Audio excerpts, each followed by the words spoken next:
I noticed that on Instagram stories, I would be watching updates from people that I hadn't spoken to in years. That's mental bandwidth that's going into something that adds nothing to your life. If you unfollow them, I bet you won't miss it at all. And that might sound a little bit harsh, but that's honestly how I think this works. And let me just say that it's okay to let them go. If they're meant to play a role in your life, they will find a way back into your life. I promise you. What I recommend doing is going through the list of people and accounts that you follow and removing anything that doesn't clearly add value to your life. In fact, I recommend doing this 3 times because what will happen is it'll get easier as you go through. I found that I got more and more comfortable of this idea of letting people go.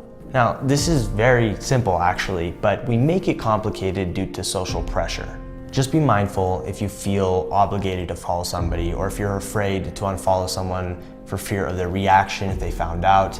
These are not the right reasons to follow somebody, first of all. And it's important to remember, like, whose life is this, right? Yours or theirs? The things that we think we should care about are not always the same as the things that we actually care about.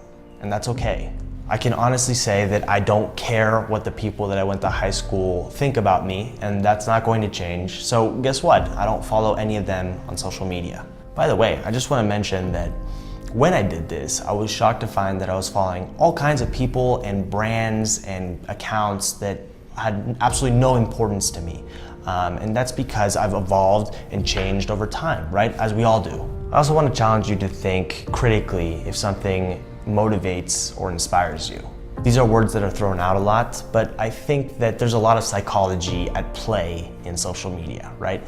If you're following an account that in reality actually gives you kind of a sinking feeling that makes you feel, like a failure or that you're not doing enough in life, then maybe it's not a good idea to follow that account. There are a lot of accounts out there that are perfectly curated and don't reflect or seem connected in any way to reality. Nobody is perpetually happy, for the record, okay? So if somebody seems like that on social media, then maybe they're not telling the full truth. I even unfollowed Gary Vee, not because I don't like his message, because I think what he is all about is amazing, and I just love what he talks about on social media and how he talks about it.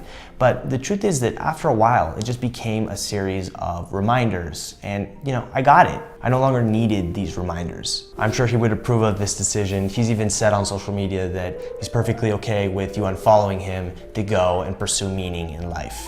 I really do believe there's a lot of quality out there. You just have to kind of dig a little bit and get through the BS to get there.